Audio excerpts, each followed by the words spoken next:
Misteri Khotbah Jelek.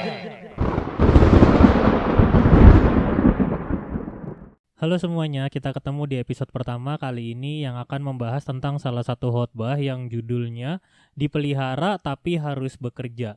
Nah, kenapa ada tema khotbah ini? Karena tema ini sebetulnya mau ngasih tunjuk tuh ada satu kayak ada satu fenomena di mana kita bertanya kalau kita dipelihara sama Tuhan. Ini kan bacaannya dari Matius 6 ayat 25 sampai 34 yang bicara soal jangan khawatir akan hari esok dan sebagainya.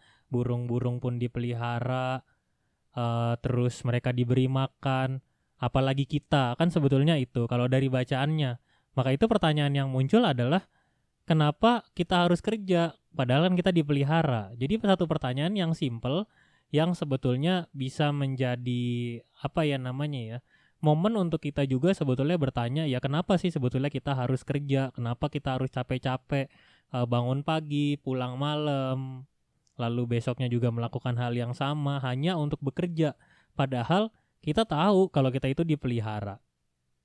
Nah, di kesempatan kali ini kita juga sama-sama akan bisa lihat sebetulnya apa sih yang dimaksud dengan bekerja sampai kita tuh harus benar-benar bisa bekerja dengan baik. Kita selalu dituntut untuk bisa melakukan yang terbaik, untuk bisa memberikan yang paling bagus di dalam kehidupan kita. Tapi sebetulnya tuh apa intinya dari bekerja itu? Kalau kita lihat sendiri kan ada banyak orang yang memilih untuk misalnya ketika dia bekerja, dia merasa tidak nyaman dengan pekerjaannya, lalu dia pindah ke tempat pekerjaan yang baru. Mereka yang bekerja sekarang pengen punya kenaikan pangkat, pengen naik gaji dan sebagainya. Sepenting apa sih sebetulnya kerja itu sampai orang tuh sebegitu hektiknya dengan pekerjaan tiap hari. Bahkan di masa-masa pandemi COVID-19 yang bikin orang gak bisa kerja di tempat, yang bikin orang benar-benar gak bisa bekerja seperti biasa, itu juga bikin kita jadi cemas, bikin semua orang yang ngerasa kalau kita nggak kerja kita nggak dapat duit. Padahal kan kuncinya udah dikasih tahu dari awal, kita itu dipelihara. Nah, masalahnya adalah seperti apa sih pemeliharaan itu gitu. Nah, sebetulnya tema ini mau mengajak kita untuk ngelihat gimana caranya Tuhan pelihara kita di dalam kehidupan kita. Supaya kita juga bisa ngerti gimana sih sebetulnya Tuhan itu betul-betul hadir di dalam setiap pekerjaan yang kita punya, setiap kerjaan yang jadi tanggung jawab kita. Bener gak sih ini kerjaan yang kita jalani ini bentuk kasih sayangnya Tuhan? Bener gak sih pekerjaan yang kita lagi jalani ini caranya Tuhan mau mencukupi kita?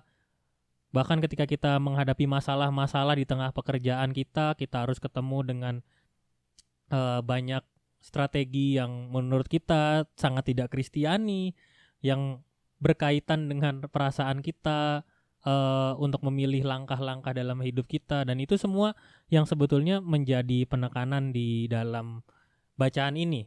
Nah, kita mau lihat kalau di dalam bacaan ini sebetulnya jelas Matius 6 ayat 25-34 itu disampaikan dalam konteks supaya setiap orang itu betul-betul bisa menyerahkan kehidupannya kepada Tuhan. Jadi jangan khawatir itu sebetulnya bukan berarti tidak perlu bekerja. Jangan khawatir itu berarti ketika kita sudah bekerja, ketika kita sudah melakukan segala sesuatunya, jangan khawatir dengan apa yang akan kita dengan kebutuhan kita sehari-hari. Jangan khawatir dengan kecukupan kita karena Tuhan pasti akan memenuhkan semuanya.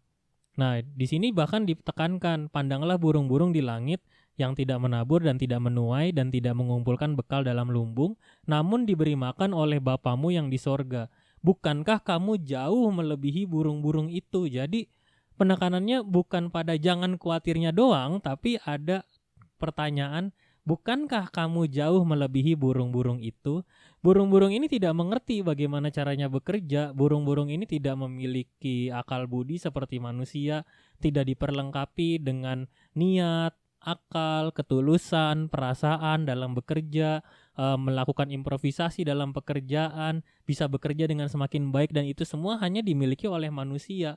Maka dari itu ketika kita bekerja, kita ingat kalau burung-burung itu aja dipelihara, kita juga pasti dipelihara. Caranya gimana?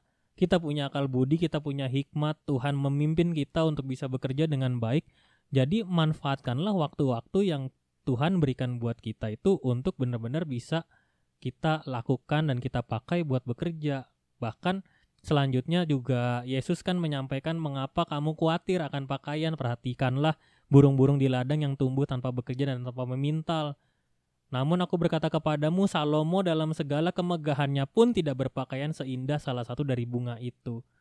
Jika demikian Allah mendandani rumput di ladang yang hari ini ada dan besok dibuang ke dalam api, tidakkah ia akan terlebih lagi mendandani kamu, hai orang yang kurang percaya? Jadi lagi-lagi kita melihat ada satu penekanan yang jelas. Kalau manusia itu benar-benar spesial. Nah, gimana taunya manusia itu spesial? Maka itu kita sebetulnya harus lihat ke kisah di Kejadian.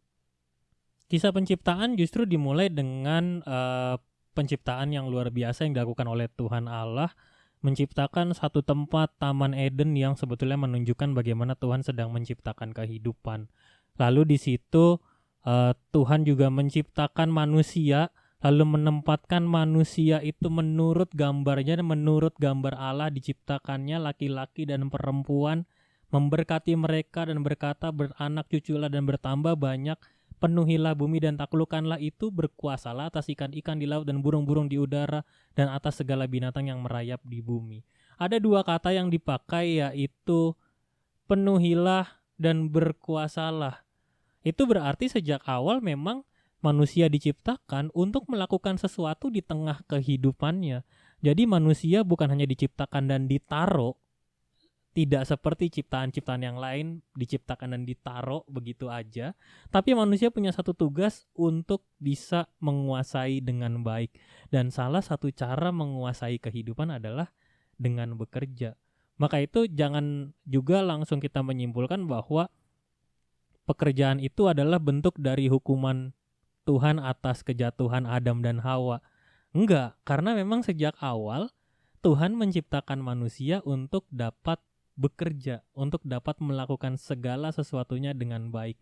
Maka itu sekarang kita bisa jadi lebih mengerti kenapa kita meskipun dipelihara tapi harus bekerja, karena kita punya satu konsep yang baru tentang pemeliharaan Tuhan dalam kehidupan kita.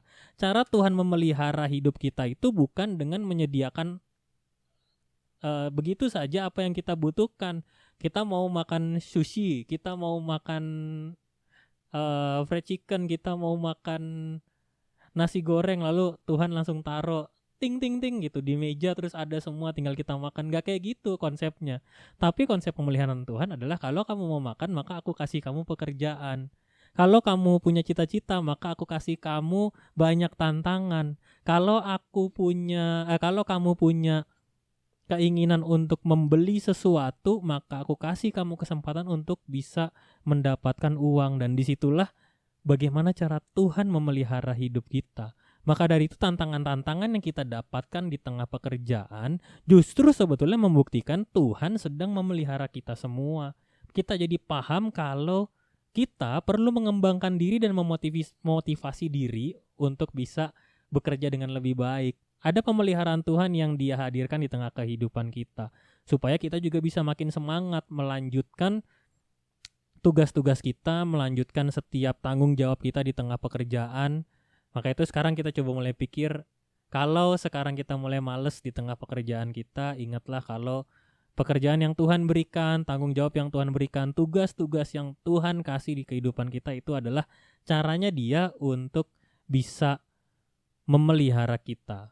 Dan kalau kita saat ini punya pekerjaan, saat ini kita bisa berkuliah dengan baik, saat ini kita bisa belajar dengan baik, bahkan kita bisa memilih saking sombongnya kita, hari ini kita mau males atau mau rajin, itu sebetulnya bentuk pemeliharaan Tuhan. Tuhan kasih kita pekerjaan, Tuhan kasih kita kesempatan buat kuliah, Tuhan kasih kita kesempatan buat belajar, buat bertanggung jawab, melakukan segala sesuatu yang baik.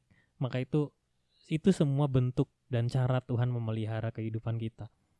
Hari ini kita benar-benar belajar teman-teman gimana caranya Tuhan memelihara kehidupan kita lewat pekerjaan yang kita punya.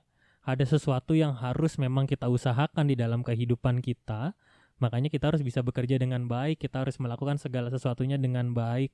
Yang belajar berarti kita perlu belajar dan gali ilmu sebanyak-banyaknya, sebaik-baiknya. Mumpung kita ada kesempatan buat belajar, kita ingat bahwa dulu kita pernah berdoa sama Tuhan, Tuhan aku pengen dapat kuliah di tempat yang aku inginkan.